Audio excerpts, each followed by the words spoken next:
ng Bulacan State University. Imbes na camera, radar sensor ang gamit Guys, kahit na madilim. ito nga po ang account ko. Sana hindi niyo ako iskamin. Po. Susubukan na natin ang project. Ito po ang account ko.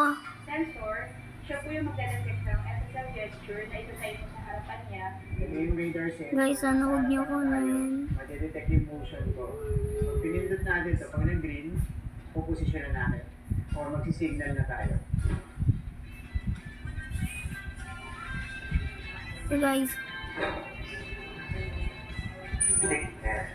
Galing!